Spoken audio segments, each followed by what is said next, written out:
Hey friends, as you can see over my right shoulder, it's a very bright morning on Crystal Lake. Not the gray, rainy days we've been having for the last 48 hours or more. And it's the day we leave.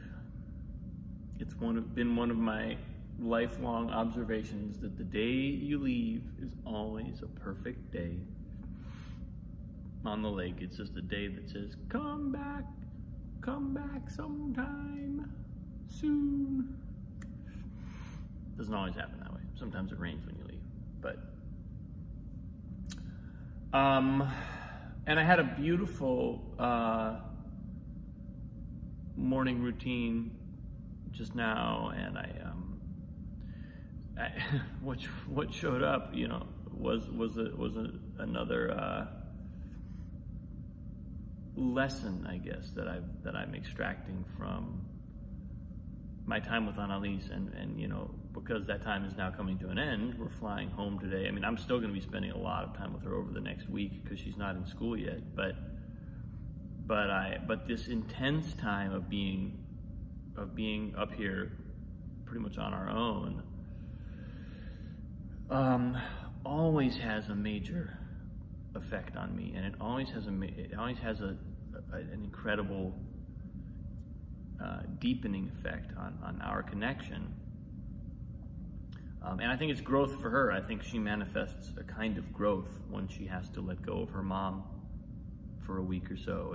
It creates a context for her that of kind of growing up, and sort of in a very safe and gentle way, but in a way that she does feel, and she does seem to consciously rise to the occasion of not leaning on the kind of infinite support presence of her mother. It's always really interesting to watch that. And this morning, similar to yesterday morning, she woke up almost at the same time, about 6:45, after going to bed very late last night, which is, in my mind, immediately like, meh, meh, meh, meh, disaster, disaster, disaster. and I go, when it happened yesterday, I had that response. And she kind of came into my bed and then eventually went back into her bed and slept for a long time. And this morning, knock on wood, we may be doing the same thing. Can't tell yet. But she woke up and then called for me, and I went into her room and I said, honey, it's way too early. It's not time to get up yet. And she was kind of, couldn't tell if she's uncomfortable or what was going on, but she after I came in, she seemed to settle a little bit and go back to sleep.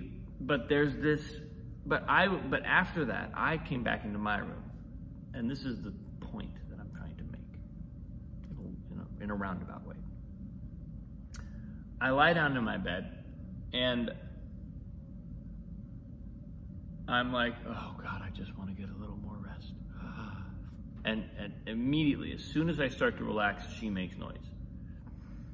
And I would kind of wake up. And then when I would sit kind of on point, as I sat up in bed and was like prepared to start my day or just be on, I also felt her settling. And I was like, oh, she's telling me to get up and get to work so that she can relax. And I've had this experience with her before, or at least of perceiving it that way, of feeling like she doesn't need me in her room with her, but the where I'm putting my psychic energy, she feels instantly. And it's almost like she's telling me what I need. She's telling me what I need and want, by her behavior, and it's because I could tell, like, okay, I just need to get up, even though we went to bed a little later than usual. I wish I'd slept a little more, whatever. It's time for me to get up and get on the ball and get us ready to get out of here, and just feel easy about that. And as soon as I brought my energy up and said, okay, I'm not going to sleep anymore, I'm just getting up,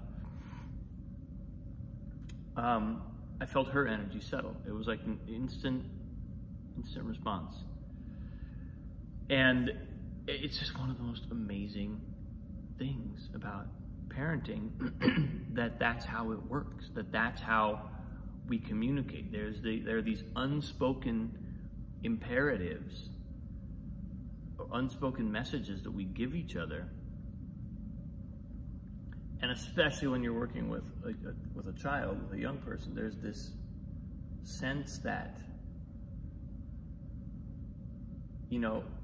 there's our will. Our will is part of the picture, like what we want. And there's their will, the child's will.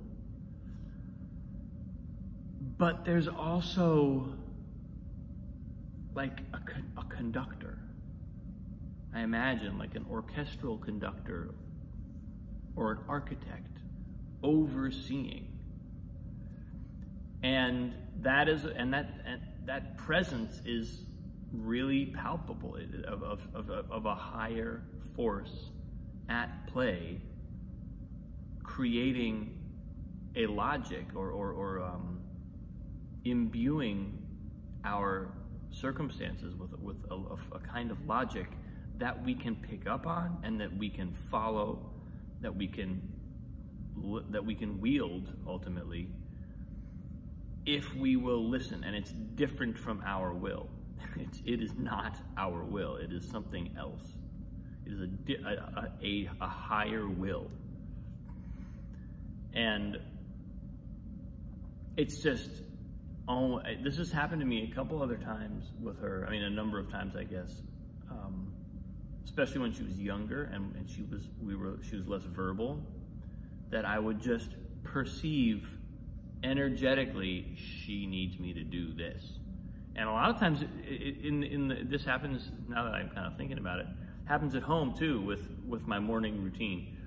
It happens frequently that and it hasn't happened in ages, but if it's time for me to get up and do my morning routine, but I'm a little tired, I'm not so sure I want to do this today. Again, this hasn't happened in a while. I've gotten pretty good because I know better now. But I'm like, oh, maybe I'll just lie here for a few minutes, and bam, she's awake and in the room.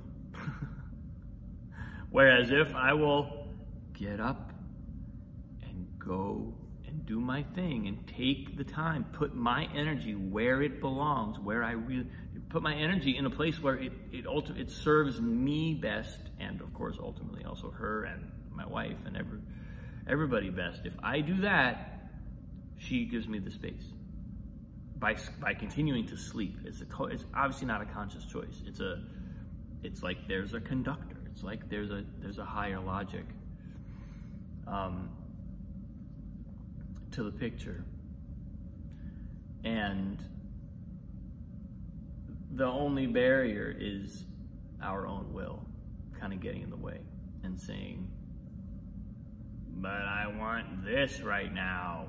No, and I had that same thing that I talked about a day or two ago, where I was like, the alarm bells are going off. Problem, disaster, meltdown.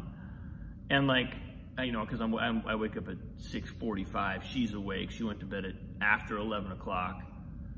And I'm like, oh my Lord, we have an 8-hour travel day today. What's good? Well, she's going to go to bed super late. When we get to New Mexico, she's going to go to bed even later than she did. Then she's been going to bed here, if you calculate for the time zone, and she's going to get a much worse nap than usual because it'll be on a plane. And like, I'm just running why we are now in a disaster area. But I luckily kind of was like, but wait,